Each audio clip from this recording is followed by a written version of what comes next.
Hey guys, welcome to PACE ACRE. We're going to do a little something different now. Starting on Sundays, I'm going to put out what I call the Sunday edition.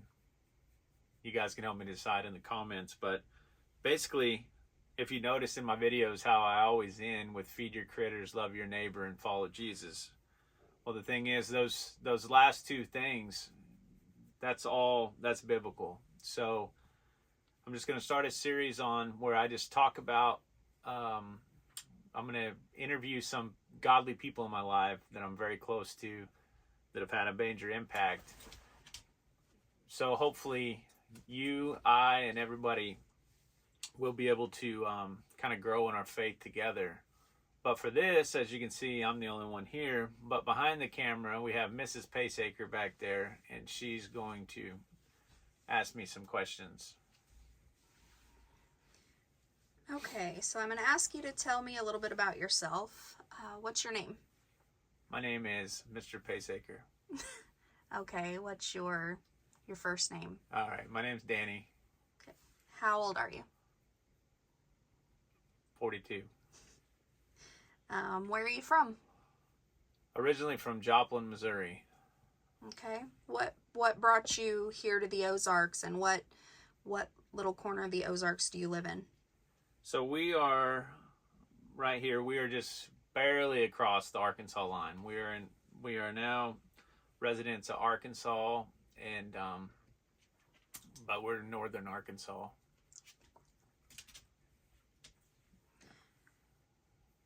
And what brought you here? Well, it's the main thing is just to get out of town. I've always, growing up in the city, definitely had some benefits, but it also had some things that were not so beneficial. And have a 10-year-old little girl now, and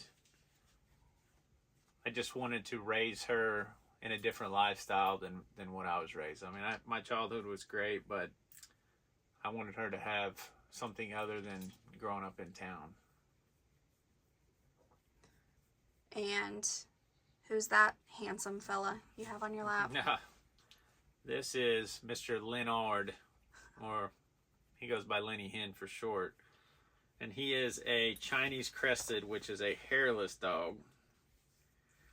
He's quite the character. He's actually your dog.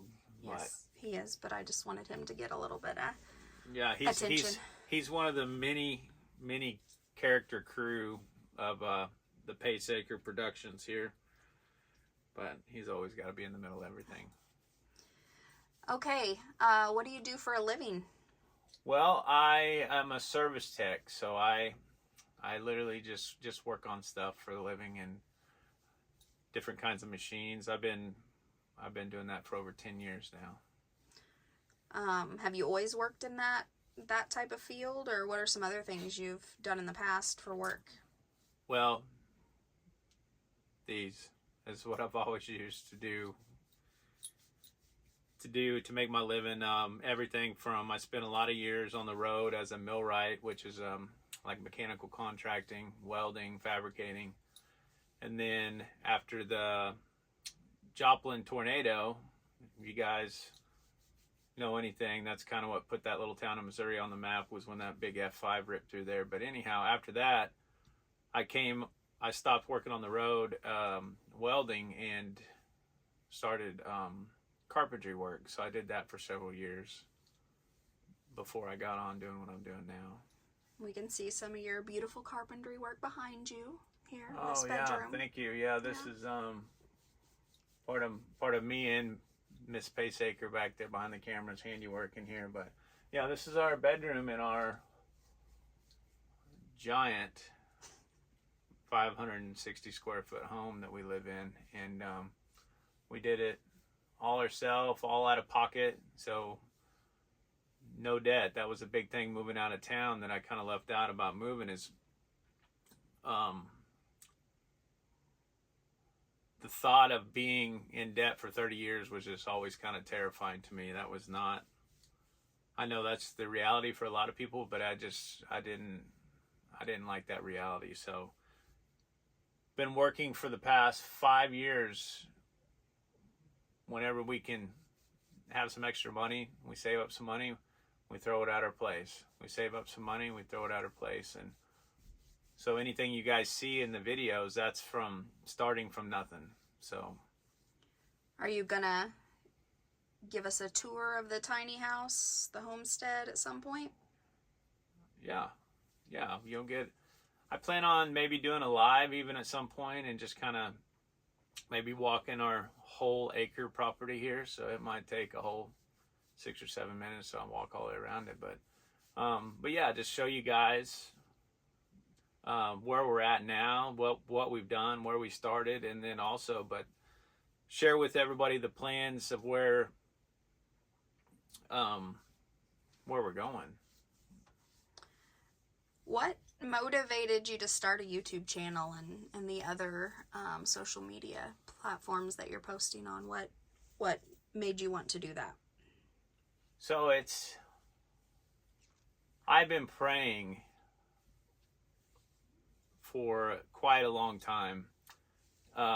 Just the next direction. You know, I'm 42, I'm not old, but I'm also not young. And I always wanted to, maybe not everybody feels this way, but I've always wanted to kind of do more and, not necessarily have more, like I'm not really materialistic, but just do more, have more. And then the Lord, after praying for this, not for a YouTube channel, but just praying for my next step in life, the next chapter. He literally just dropped this on me, and then the more I thought about it and the more I prayed into it, what's really interesting, I got to really thinking about, is that we have an opportunity at this point in time to where some of us are our grandparents, as was the thought. Short of maybe a few pictures, we don't really know much about them, or our great grandparents. Now, with the social media and this stuff being stored on the internet forever, my hope is really just for, generations down the road, my generations, to be able to look back and see, to hopefully inspire them, to be able to see not some old man that's, barely getting around, but see me when I was actually, in my prime, so to speak, and being able to, have big dreams and be able to go after them and not just share that with them, but then share that with you guys, because that's kind of the reality of this YouTube channel, is just, it's to share with you guys, hopefully inspire some of you guys. Hopefully, I see fear like a line in the sand. You always hear that reference, and it was a big jump for us to step over that. It was a huge leap to, we had a comfortable little life in town. We had jobs. We had, so-called securities, and it was a big leap, but it was absolutely the best decision we ever made. And I mean, that's really the point of like the whole channel, is you guys can see where we're at now. I'll share through pictures and some older videos that I have of like where we started at, from staying in our camper the first bit until we had this place to where we could even live in it at all. And the journey, and has it been hard? Yeah. Has it been exciting? Yeah. But I mean, the reward has been fantastic. Who are some of the people on YouTube or social media or podcasts that have inspired you, or that you enjoy listening to or follow? Where do you get your inspiration? Well, as far as the podcast, I have to give a free shameless plug for the Unashamed podcast, which, if you guys don't know who that is, that's the Duck Dynasty guys, who are not just TV show guys. They really are truly believers.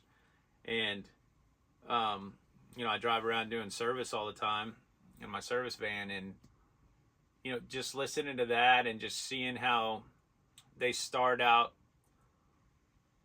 their podcast by just talking about what's going on in their lives, or fun stuff, a funny story, whatever. But then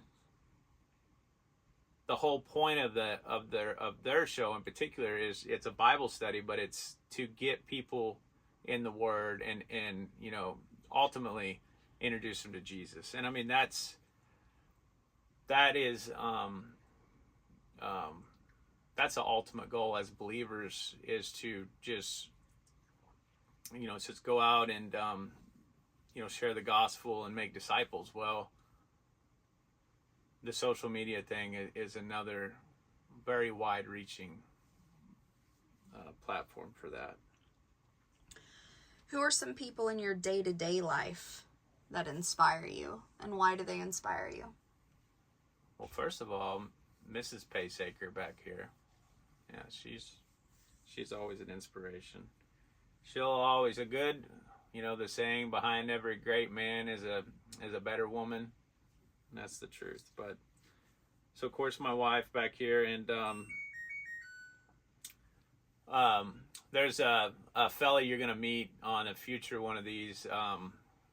His name's Ron Beaver, and he's my neighbor up the road, and he's 78, and he is just a godly man. And one of his missions has always been discipling men, which I'm a manly man, so kind of attitude, you don't need discipling. But what's funny, I say that like that because he has been discipling me, not because we ever made some sort of agreement, like, hey, will you disciple? No, not even. He's taught me how the most important way to do something like that is by simply just walking it out, walking with people. And his heart is always to help people. He's like the most giving person I know. And so he's a big one. And then there's multiple people.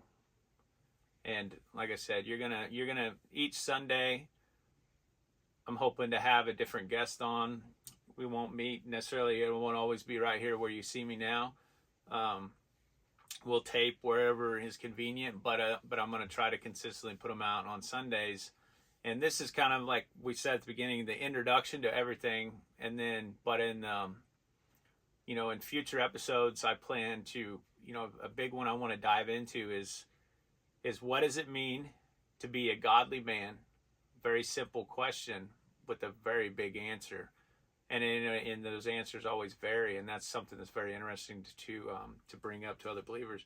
And then to the women, that what does it mean to be a godly woman? And that's for the future. So, tell me how you met Jesus.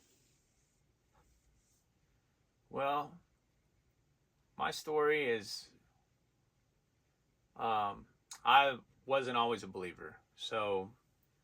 As a matter of fact, I was the exact opposite of a believer. I was an unbeliever.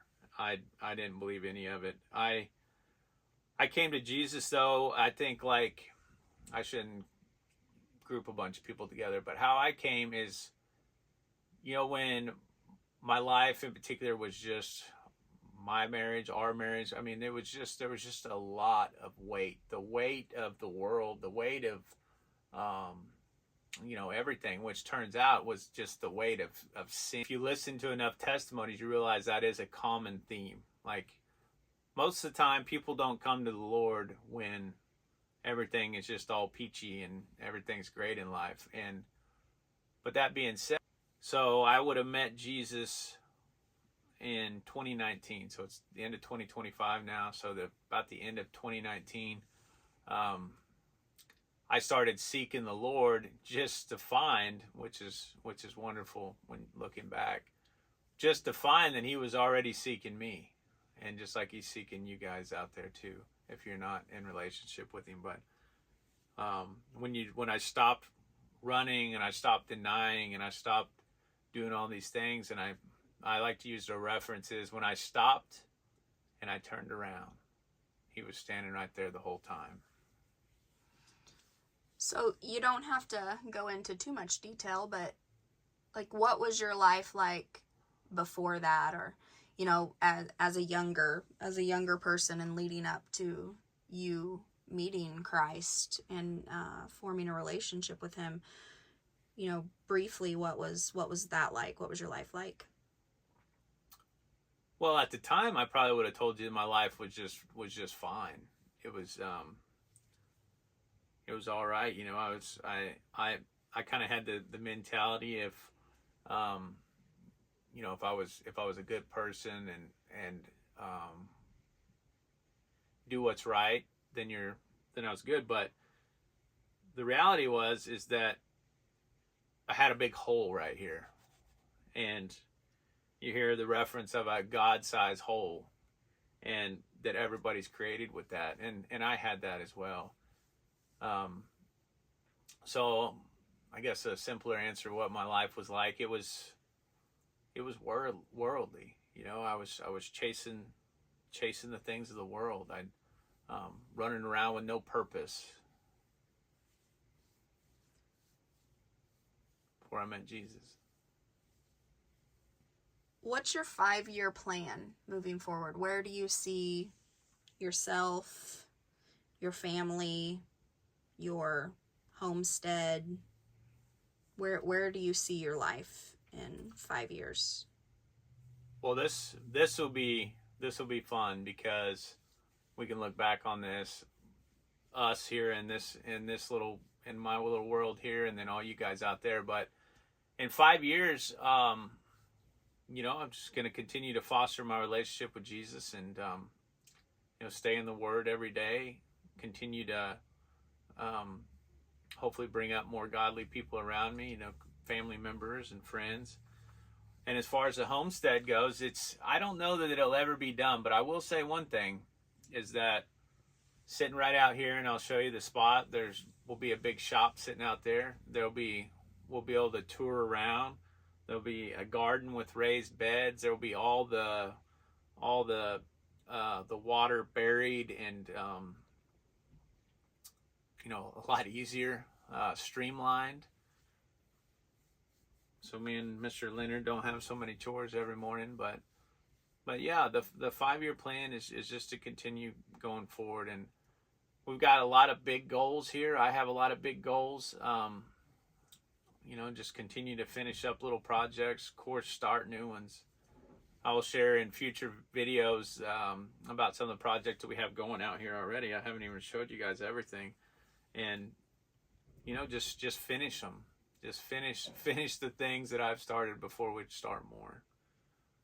I don't know that every man struggles with that, and woman, but it's definitely a real struggle. So wrapping up here, what is something you want your followers to gain from your YouTube channel or your other social media accounts? What do you hope people will take away from following you? Like, why should they follow you? What are you going to give to them? Well, the biggest thing I'm going to give to you guys is authenticity. I mean, what you guys see, yeah, I'm silly and we're going to do fun stuff, messing around, but the main thing is authenticity. Like, as far as like being a believer and following Jesus, I want that's the main thing to come through. That's what I hope comes through. And then also, with that being said, to hopefully give people that little bit of nudge that they might need, that are contemplating doing some sort of homesteading or doing something. Because I will tell one more thing about our place here. When I first told my immediate family members about what I was doing, it wasn't, oh, that sounds like a great idea. As a matter of fact, it was the exact opposite. Most people, actually all of them, didn't think it was a good idea. But that being said, I'm not saying that to speak ill of them, because in my case, yeah, it would have been better to have encouragement. But in my case, with that, now they've all seen what we've built here and are absolutely amazed. And so I hope that if you have something like you want to do a homestead, you want to, whether it's a homestead or just whatever the thing is, right? Just do it. Just do it. Our scripture tells us that our life is like a vapor. And I can tell you, I'm 42 years old. I don't feel like I'm 42. Yeah, I've seen a lot of things, but I mean, it just goes so fast. And so whatever your dream is, work towards it. It's possible. It's absolutely possible. Pray. The Lord gives you peace about it after praying. Go all in. Don't look back. Surround yourself with godly people. All right. Well, I think that that kind of wraps up what we were wanting to do today. So close us out however you see fit. All right. Well, first of all, thank you guys. You made it this far. I really appreciate it. You know, everybody says like and subscribe. That does help. It helps get the videos out there. And like always, feed your critters, love your neighbor, and follow Jesus. Have a great day.